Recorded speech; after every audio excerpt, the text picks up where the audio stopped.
पनडुब्बी का मलबा मिल गया और साथ ही मिल गए पनडुब्बी में फंसे यात्रियों के अवशेष। बेहद विभत्स रूप से उनके शरीर के चीथड़े उड़ गए, जिस प्रकार से दिखाई दे रहा है। आज इस वीडियो में हम आपको बताएंगे किस प्रकार से पानी का दबाव मानव शरीर पर एक्ट करता है और उसके चीथड़े उड़ा देता है जब हम क्रश डेप्थ तक पहुंचते हैं। सबमरीन्स कैसे काम करती हैं, कब सबमरीन्स फेल होती हैं और कब अंदर बैठे यात्रियों के शरीर फट पड़ते हैं। आइए जानते हैं इस वीडियो में, इस बहुत ही इंपॉर्टेंट वीडियो में।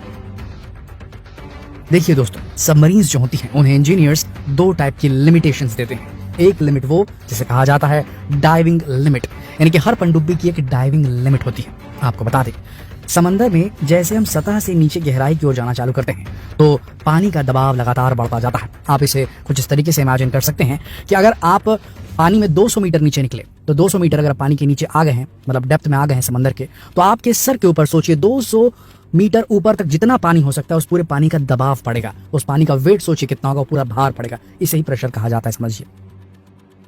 तो ऐसी स्थिति में प्रकृति ने भी जीवों को कुछ इस प्रकार से बनाया है कि वो अलग अलग लेयर्स में रहते हैं समुद्र के अंदर। जी हाँ, सतह पर रहने वाले समुद्री जीव अलग हैं, जो बीच में रहते हैं वो जीव अलग हैं, और उसके बाद जो एकदम गहरे, सघन गहरे, बेहद डीप समंदर की गहराइयों में रहते हैं वो अलग हैं। सबके शरीर की बनावट एकदम अलग है। जो समुद्री जो जीव होते हैं ज्यादातर वो ऊपर के लेयर में ही पाए जाते हैं। बीच के लेयर जिसे मिड नाइट जोन कहा जाता है, वहां ज्यादा जीव नहीं जाना पसंद करते क्योंकि वहां पर सूरज की रोशनी नहीं पहुंचती और ना ही उनका शरीर इस प्रकार से बना होता है जो उस प्रकार के दबाव को झेल सके। जी हाँ दोस्तों, तो प्रकृति ने भी जो जीवों की संरचना की है कि वो अलग अलग डेप्थ में अलग अलग तरीके से सर्वाइव कर सकते हैं। तो जो सबसे नीचे एकदम तलहटी वाला जो जीव है वो समुद्र की सतह में आएगा तो तुरंत मर जाएगा। जी हाँ दोस्तों, क्योंकि उसे आदत है बेहद ज्यादा प्रेशर को झेलने की। तो उसके अंदर का जो ब्लड प्रेशर है, जो भी प्रेशर उसका फ्लूइड, अगर ब्लड नहीं है तो फ्लूइड होता है उनके अंदर एक स्पेशल प्रकार का, उसका प्रेशर अलग होता है। ये ऊपर जब आते हैं तुरंत खत्म हो जाते हैं। उसी प्रकार से ऊपर जो जीव रहते हैं वो अगर तलहटी में चले गए तो नीचे का दबाव इतना तेज होता है कि उनकी मृत्यु हो जाती है, उनके लंग्स फट जाते हैं, पूरी तरीके से उनकी मृत्यु हो जाती है। ठीक उसी तरीके से जब इंजीनियर्स किसी पनडुब्बी को बनाते हैं तो पनडुब्बी को लिमिटेशन दी जाती है। उसमें पहले नंबर की लिमिटेशन होती है कि डाइविंग लिमिटेशन, यानी कि ये पनडुब्बी इतनी डेप्थ तक डाइव करने के लिए, इतनी गहराई तक जाने के लिए बनाई गई है। पहला, ठीक है, यहां तक के उसके लिए जो है उसके मापदंड दिए जाते हैं। उसके बाद जो दूसरा होता है वो ये कि क्रशिंग लिमिट, यानी कि इंप्लोजन लिमिट दी जाती है एक सबमरीन को कि इस डेप्थ तक अगर चली गई, यहां तक तो आप डाइव कर सकते हैं, इसके आगे भी थोड़ा सा लिमिट आपको मिलेगा, लेकिन एक पर्टिकुलर डेप्थ में जाने के बाद ये सबमरीन जो है वो कोलैप्स हो जाएगी, इंप्लोड हो जाएगी। अब जिस प्रकार से टाइटन पनडुब्बी जो डूबी है उसके लिए उसके इंजीनियर्स ने जो लिमिटेशन दी थी वो ये दी थी कि 4000 मीटर यानी कि 4 किलोमीटर के बाद ही ये पनडुब्बी जो है ये इंप्लोजन लिमिट है उसकी, उसके बाद ये फट जाएगी, उसके पहले ये नहीं फटेगी। जी हाँ, 3800 मीटर में ही ये पनडुब्बी जो है ये कोलैप्स हो गई, इंप्लोड हो गई। यानी कि सीधी सी बात है, जो इंजीनियर्स थे उन्होंने जो प्रेडिक्शन की थी, जो लिमिटेशन दी थी, इंप्लोजन लिमिटेशन दी थी, वो ज्यादा की दी थी, जबकि इस पनडुब्बी की इंप्लोजन लिमिट जो थी वो कम की थी। यानी कि डेफिनेटली जो वादा किया गया था, जिस प्रकार का मटेरियल इस्तेमाल किया गया था पनडुब्बी में, वो उतना परफेक्ट उनके एक्सपेरिमेंट्स में नहीं निकला, या तो फिर हम कह लें कि उन्होंने सही तरीके से उस मटेरियल की टेस्टिंग नहीं की और उसे पानी में उतार दिया। दो ही कारण हो सकते हैं। जी हाँ दोस्तों, इसमें सबसे बड़े जो सबसे ज्यादा खिलाफ में बोल रहे हैं वो हैं टाइटैनिक फिल्म के डायरेक्टर जेम्स कैमरन। जी हाँ, क्योंकि उन्होंने 33 बार टाइटैनिक को देखने के लिए, टाइटैनिक के मलबे को देखने के लिए डाइव लगाया था और उन्होंने खुद अपना एक चैलेंजर डीप नाम से एक सबमर्सिबल बनाया था, एक पनडुब्बी बनाया था, जिसमें उन्हें वर्ल्ड रिकॉर्ड बनाया था सबसे ज्यादा गहराई में जाने वाले इंसान बनने के रूप में। और उनकी पनडुब्बी जो थी उसी के नाम पे उस पॉइंट को, जो मरियाना ट्रेंच के पास पड़ता है, दुनिया की सबसे गहरी समुद्री जगह के रूप में उसे नाम दे दिया गया है, चैलेंजर डीप पॉइंट। उन्होंने कहा कि जो मटेरियल इस्तेमाल किया गया था वो बेहद अलग था, कार्बन फाइबर का इस्तेमाल किया गया था। कार्बन फाइबर के अंदर उतनी पावर नहीं होती है। जो चैलेंजर डीप था, जिस सबमर्सिबल में कईयों बार जो है गोता लगा चुके हैं जेम्स कैमरन और बाकी लोग भी लगा चुके हैं, तो वो जो सबमर्सिबल है वो दो प्रकार के मेटल से बनता है। एक हार्डन्ड स्टील है ना, हार्डन्ड स्टील, और साथ में टाइटेनियम, वो मेटल का बनता है, कार्बन कंपोजिट था। एक पूरा ब्यूरो है जो मापदंड तय करता है कि किस प्रकार के मटेरियल से नीचे पानी में उतरना सेफ रहेगा, अन्यथा दिक्कत होगी। जैसे कि हम जानते हैं कि जैसे हम गहराई में उतरते हैं तो पानी की डेंसिटी भी बढ़ती जाती है, घनत्व भी बढ़ता जाता है, उसके रिएक्ट करने की एबिलिटी भी बढ़ती जाती है। यहाँ पर गलती हो गई, इन्होंने जो मटेरियल इस्तेमाल किया था, जो हल इस्तेमाल किया था उसे बनाने के लिए, वो कमजोर साबित हुआ। अब देखते हैं कि उस प्रेशर का क्या अंजाम हुआ। क्योंकि उनका मटेरियल वीक था तो कहीं ना कहीं से डिफेक्ट हुआ, डिफॉल्ट हुआ।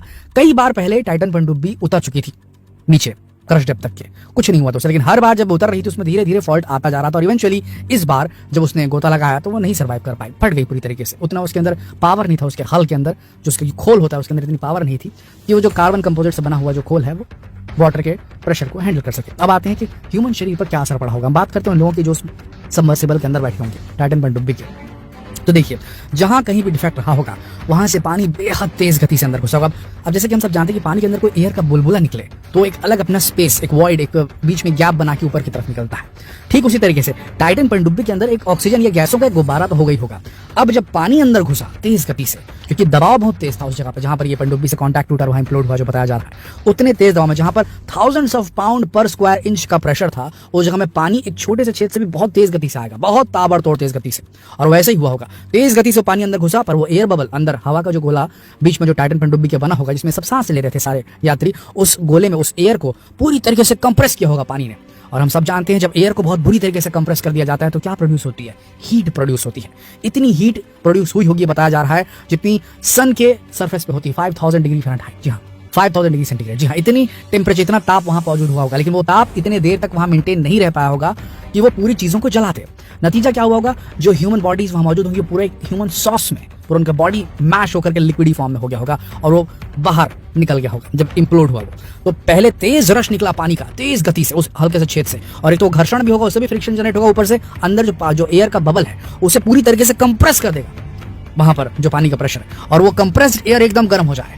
उसके बाद तो फिर चीथड़े उड़ जाएंगे अंदर सब। अब समझ के चलिए, पूरा वहां पर जो बॉडी उनकी होगी वो एक हिसाब से मिक्सर में घुमा देने के बाद जो पेस्ट बन जाता है कुछ उस प्रकार की हो गई होगी, और उसके बाद उसे डीवॉर कर लिया होगा, उसे खा लिया होगा जो भी समुद्री जीव वहां रहते होंगे, तो उनके शरीरों का मिलना बेहद मुश्किल था। और इसीलिए जब मलबा निकला तो देखा गया कि जो वो मलबा था, जो लैंडिंग गियर मिला है और जो रियर कैप मिला है, उसमें शव के जो है अंश लगे हुए थे। शव का कोई भी एक पूरा जो हिस्सा नहीं मिल पाया है उसमें। तो सोचिए कितना खतरनाक और कितना अचानक डेथ, आकस्मिक मृत्यु जिसको बोलते हैं, तुरंत अचानक सडन डेथ हुई होगी उनकी। अब बात करते हैं उन्होंने कैसा फील किया होगा। देखिए दोस्तों, आपको बता दें, मानव शरीर जो है उसे दर्द को महसूस करने में 100 मिली सेकेंड का वक्त लगता है। लेकिन दोस्तों, सिमुलेशन से भी पता लगाया गया है कि जब 6000 पाउंड पर स्क्वायर इंच का प्रेशर हो जिस जगह पे अंडर वाटर, तो वहां पर पानी जिस गति से अंदर घुसेगा, तो जिस गति से वो इंप्लोजन होगा उस सबमर्सिबल का, उस पनडुब्बी का, तो वो महज 1 मिली सेकंड में सब कुछ हो गया होगा। 1 मिली सेकंड के अंदर उन सब की बॉडी जो है वो बिल्कुल ह्यूमन सॉस में कन्वर्ट हो गई होंगी, लिक्विड फॉर्म में पूरी बॉडी जो उनकी हो गई होगी। मतलब उन्हें 100 मिली सेकंड, 99 मिली सेकंड लेट था उनका नर्वस सिस्टम दर्द को महसूस करने में, उन्हें पता भी नहीं चला होगा और उनकी मृत्यु हो गई होगी। ये रियलिटी है। ये हमारी जो एनाटॉमी है, हमारा शरीर है, वो जिस प्रकार से बना है, हमें किसी भी चीज को सेंस करने में थोड़ा वक्त लगता है। हमारे जो 5 इंद्रियां हैं, टच, विजन, सेंस, स्मेल, ये सारी जितनी भी हमारी जो इंद्रियां हैं, सुनने की जो हमारी क्षमता है, सेंसेस जो हमारी इंद्रिय, सुनने की इंद्रिय है, ये पहले एनवायरनमेंट से इनपुट लेती है। उस इनपुट को लेने के बाद तंत्रिकाओं के माध्यम से, नसों के माध्यम से दिमाग में हो जाती है, फिर दिमाग प्रोसेस करता है और तब हम उसे समझ पाते हैं। तो एक लेटेंसी रहती है, एक बीच में एक गैप होता है।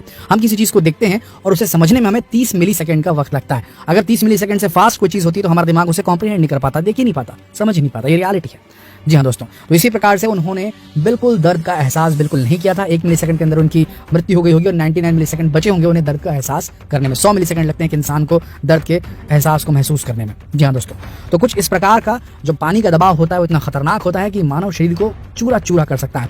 और जो लिमिटेशन होती है पनडुब्बी की, आप देखेंगे कि जो आर्मी की पनडुब्बियां भी चलती हैं, जो नेवी की पनडुब्बी भी चलती है, उन्हें दिया जाता है कि भाई इस लिमिट से नीचे आपको नहीं जाना है, आप नहीं जा सकते। यह आपकी डाइविंग लिमिट है, यहाँ तक आप तैराकी कर सकते हैं, पानी के अंदर गोता लगा सकते हैं, और ये आपकी इम्प्लोजन लिमिट है। इसके आगे अगर आप जाएंगे तो आप इम्प्लोड हो जाएंगे। ये दिया जाता है इंजीनियर्स के द्वारा, और इसके आकलन में कहीं ना कहीं गलती हो गई टाइटन पनडुब्बी को बनाने वालों में। अब आगे पता चलेगा कि इन्वेस्टिगेशन में गलती किसकी थी, और वो नतीजा आपके सामने होगा। जैसे कुछ निकल कर आता है, हम तुरंत आपके सामने एक तुरंत वीडियो लेकर आ जाएंगे। तो जितना हो सके इस वीडियो को अभी शेयर करें, फेसबुक पर, व्हाट्सएप पर, यूट्यूब पर। जल्द मिलते हैं आपसे अगले वीडियो में, तब तक के लिए आप सबका इस वीडियो के अंत तक बने रहने के लिए दिल से धन्यवाद।